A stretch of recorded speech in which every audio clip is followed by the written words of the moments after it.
avait dit, on s'était arrêté au niveau du slider. Donc, le slider, on a ici la possibilité d'indiquer les images, les titres, les liens et les autres champs qui sont là. Et puis, c'est sélectionner le type de slider. Le type de slider va dépendre. Ici, par exemple, quand je viens ici sur le site, j'ai le slider de cours. Ça, c'est le slider side. Ici, c'est les bannières transversales. Et ça, ici, ça, c'est les bannières. Donc, on a aussi un type de slider qui sera utilisé comme image de fond par rapport à ce slider qui s'affiche, qui défile.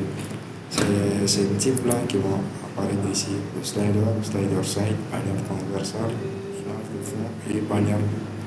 Par exemple, là, comme je vous l'avais montré tout de suite sur le site, voilà, ça c'est le slider side, bannière transversale, et ça c'est la bannière. Le dernier type de slider qui sera utilisé comme background de fond. Ok, on a ce type de slider. Et en fonction du type de slider sélectionné aussi, les champs là vont être obligatoires.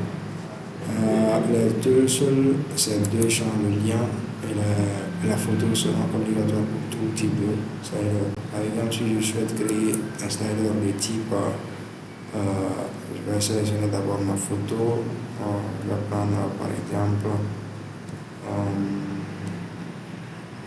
cette image par exemple, et je sélectionne le type de slider. Je dis que c'est un slider side et que donc je souhaite, donc comme je vous l'avais dit, tous ces sliders là auront en commun le lien.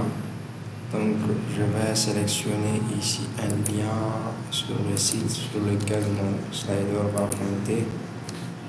Oui, le lien, et quand je clique sur enregistrer,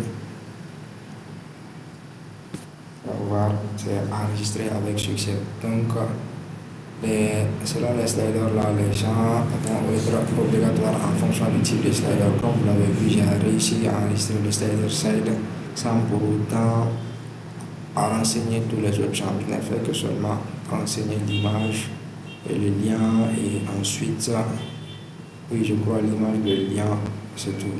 Et puis, le type aussi. D'accord.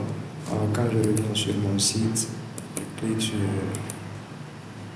celui-là, vous allez voir que mon slider side, il est là. Celui que je viens de créer tout de suite. Sauf exception là, lui, il n'a pas le titre. Les autres là, on les titre. Donc quand je clique sur ça, il va me renvoyer automatiquement sur le lien de la publicité en question, le lien du slider en question. Ensuite, bon, on a la possibilité de créer le type de slider.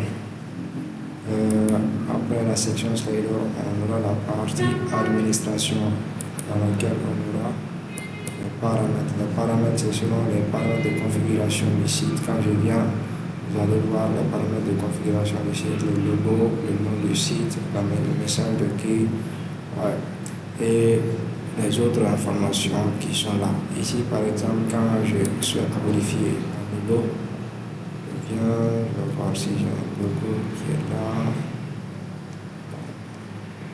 Voilà, comme celui-là. Je vais mettre dessous, je vais changer le message d'accueil, par exemple, welcome to. Et quand je clique sur valider, vous allez voir, il me dit mise à jour réussi. Et quand je reviens sur le site, au niveau de ma page d'accueil, vous allez remarquer que le logo ça change, le message d'accueil welcome to, le nom du site Mali Sou. D'accord. Donc ensuite, après ça, vous voyez ici aussi automatiquement ça s'adapte. J'ai même aussi la possibilité de changer le nom de l'application. Je vais allumer les espaces. Je vais cliquer sur valider et j'aurai ici le changement qui va apparaître automatiquement. Je n'aurai plus Marisol avec espace, mais Marisol tout collé. Donc vous le voyez ici. Ok. D'accord, maintenant, et la section compte, c'est l'ensemble de comptes qui ont été créés pour les gens qui peuvent se connecter sur la plateforme, c'est-à-dire les admins, les boutiques, qui sont là, comme vous voyez, c'est type de supermarché, des boutiques qui sont là. D'accord. Donc, au tout début, on avait créé un compte boutiquier qui était le compte de Adama Malimak. Son compte de boutique, c'était Malimak, si je me souviens très bien, quand il vient dans l'action boutique. D'accord. On devait tout d'abord activer cette boutique pour que l'utilisateur en question puisse se connecter à sa boutique et pouvoir publier des produits. Donc, j'ai la possibilité de l'activer ici. Clique sur lui. Et ensuite, je crois que je vais me connecter avec ce compte. C'est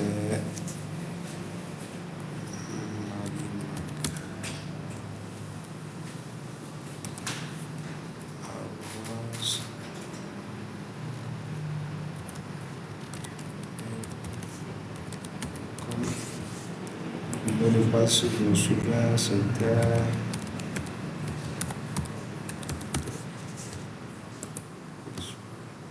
voilà. Donc c'était le compte qu'on avait créé tout au début. On n'arrivait pas à se connecter à son tableau de bord. Pourquoi? Parce qu'il n'avait sa boutique était pour le moment activée. Il fallait que le super admin intervienne pour pouvoir activer sa boutique. Et là, on est redirigé automatiquement sur son tableau de bord pour le moment. Aucune vente réalisée, aucun achat, aucune vente de produits, aucune commande. Donc c'est pareil, il a presque le même sidebar, sauf quelques menus dont il ne dispose pas, dont il n'a pas accès. Il a la section vue d'ensemble qui lui permet de voir aussi le total de ses ventes annuelles, commandes, tout. Et puis les différents graphiques qui vont s'adapter en fonction de ces ci-là. Il peut aussi voir ici la liste de ses retraits. Bon, il n'en a pas fait, il n'a même pas reproduit, il n'a même pas réalisé les ventes. Et les retraits validés, donc il n'en aura pas non plus. Les commandes, bon, il n'en aura pas. Les paiements, ainsi de suite. La liste des souhaits, ainsi de suite, il n'en aura pas. Donc, il a ici la possibilité de créer les produits. Ici, en cliquant ici, en ajoutant un produit. Par exemple, je vais ajouter un produit tout au hasard. Ajouter un nom tout au hasard. Je sélectionne le type de produit, je clique sur un produit de vente. Je sélectionne le volume si je veux, la ville dans laquelle je vais apparaître.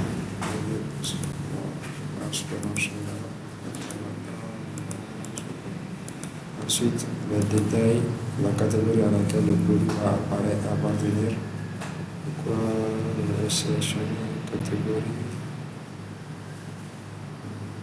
habillement, voilà, catégorie habillement. Vous sélectionnez ces sous-catégories, Travis ou Jacket. D'accord. Et ensuite, le prix du produit, je vais prendre 34 000. La quantité disponible, je vais prendre 13. Et là, les images qui seront obligatoires, je dois les renseigner.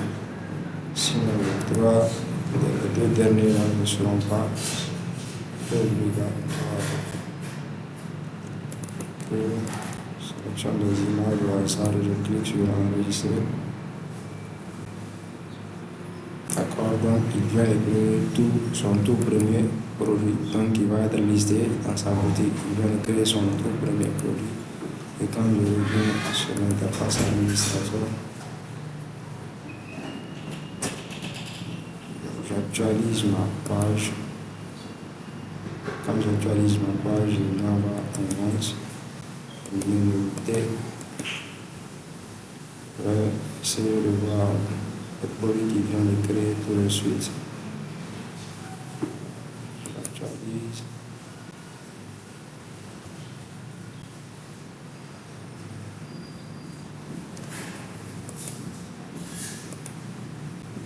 Voilà, c'est le produit là, il vient de créer tout de suite, automatiquement il est mis en vente sur le site. Donc c'est ce produit jacket qu'on a créé tout de suite.